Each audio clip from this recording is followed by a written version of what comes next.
ആരാധ്യനായ UDF convener Malik Muhammad Hasan Sahib അവർകളെ, താങ്കളുടെ ചരിത്രപരമായ ഒരു പ്രസ്താവന കേട്ട് ആവേശം കൊണ്ടിരിക്കുന്ന 3-3.5 കോടി മലയാളികളിൽ ഒരാളാണ് ഞാനും. അതിനെപ്പറ്റി ഒരു വർത്തമാനമെങ്കിലും പറയാതെ ഇന്ന് എനിക്ക് എന്റെ വീട്ടിൽ കിടന്നുറങ്ങാനാവില്ല.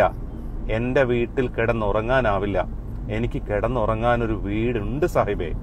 നിങ്ങൾക്കുമുണ്ട് ഒന്നോ ഒന്നിലധികമോ വീടുകൾ കിടന്നുറങ്ങാൻ.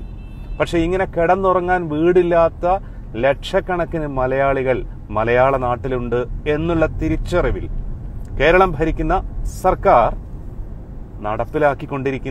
നടപ്പിലാക്കിയ ഒരു മനോഹരമായ പദ്ധതിയാണ് ലൈഫ് മിഷൻ. നിങ്ങൾക്കറിയോ, ഇന്ത്യയിലോ ലോകത്തോ പോലും ഉണ്ടാവില്ല സർക്കാർ വിലാസത്തിൽ ഇത്രയും ബൃഹത്തായ, ഇത്രയും ഹ്യൂമനിസ്റ്റിക് ആയിട്ടുള്ള ഒരു പദ്ധതി ഈ അടുത്ത കാലത്തൊന്നും നടന്നിട്ടുണ്ടാവില്ല. ധാരാളം ആളുകൾ അതിനോട് യോജിച്ചിട്ടുണ്ട്, സഹകരിച്ചിട്ടുണ്ട്. വ്യക്തികൾ, പ്രസ്ഥാനങ്ങൾ, സ്ഥാപനങ്ങൾ, അങ്ങനെ ആയിരക്കണക്കിന് ആളുകൾ 2.5 ലക്ഷം പണി കഴിഞ്ഞ 2.5 ലക്ഷം വീടുകളിലായി നാനാ ജാതി മതവിഭാഗങ്ങളിൽപ്പെട്ട വ്യത്യസ്ത രാഷ്ട്രീയ പാർട്ടികളിൽ വിശ്വസിക്കുന്ന 2.5 ലക്ഷം കുടുംബങ്ങൾ ഈ വീടുകളിൽ അന്തിയുറങ്ങുന്നുണ്ട്. നിങ്ങളെയും എന്നെയും പോലെ അല്ലാത്ത 2.5 ലക്ഷം ആളുകൾ. സാഹിബ് ഇന്നെന്താ പറഞ്ഞത്? UDF അധികാരത്തിൽ വന്നാൽ ലൈഫ് മിഷൻ പിരിച്ചുവിടുമെന്ന്.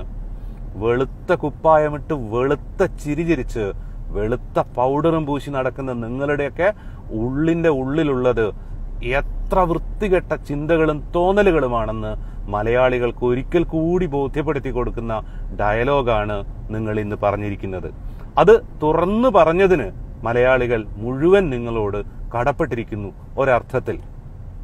ഇനിയേ ഈ ഡയലോഗ് കേൾക്കുമ്പോഴേ, ഈ വല്ലപ്പോഴും സിനിമ കാണുന്ന സൂക്കേടുള്ളതുകൊണ്ട്, സിനിമയിലെ മാസ് ഡയലോഗുകൾ ഓർത്തു വെക്കുന്ന സൂക്കേടുള്ളത് കൊണ്ട് എനിക്ക് വർമ്മ സാറ് പറഞ്ഞ ഒരു ഡയലോഗാണ് ഓർമ്മ വരുന്നത്. അത് ചുമ്മാ ഓർമ്മ വരുന്നതല്ല. നിന്റെ കൂടെയുള്ള നിന്റെ കൂട്ടുകാരൻ നിനക്ക് ഭീഷണിയാണ് എന്ന് തോന്നിയാൽ അവനെയും കൂട്ടി മെല്ലെ റെയിൽവേ ട്രാക്കിന്റെ അടുത്തുകൂടെ നടക്കുക. എന്നിട്ട് ട്രെയിന് വരുന്ന സമയമാകുമ്പോ എന്ത് ചെയ്യുക? മെല്ലെ ഒരു തട്ടിക്കൊടുക്കുക എന്ന് പറയുന്നുണ്ട് വർമ്മ സാർ. അങ്ങനെ നമുക്ക് മറ്റവനെ ഫിനിഷ് ചെയ്യാമെന്ന്. മറ്റവനെ എന്ന് പറഞ്ഞാലേ, നിങ്ങൾ ഇപ്പൊ ബെന്നിച്ചേട്ടനെ ഫിനിഷ് ചെയ്ത ആ ഒരു ഫിനിഷിംഗ് ഉണ്ടല്ലോ UDF കൺവീനർ ആവാൻ വേണ്ടിയിട്ട്, അങ്ങനെ ചെയ്യാൻ ഉപദേശിക്കുന്നുണ്ട് വർമ്മ സാർ. അതിന് മറുപടിയായിട്ട് സ്റ്റീഫൻ നെടുമ്പള്ളി എന്ന മോഹൻലാൽ പറയുന്ന ഒരു ഡയലോഗുണ്ട്. ഞാനത് പറയില്ല നിങ്ങളുടെ മുഖത്ത് നോക്കി. മലയാളികൾ ആരും നിങ്ങളുടെ മുഖത്ത് നോക്കി അത് പറയില്ല. കാരണം സാഹിബിന്റെ സംസ്കാരമല്ല മലയാളികളുടെ സംസ്കാരം എന്നുള്ളത് കൊണ്ട്. പക്ഷേ 3.5 കോടി മലയാളികളിൽ മഹാഭൂരിപക്ഷവും മനസ്സിൽ നിങ്ങളുടെ മുഖമോർത്ത് ഇന്നത് പറഞ്ഞിരിക്കും.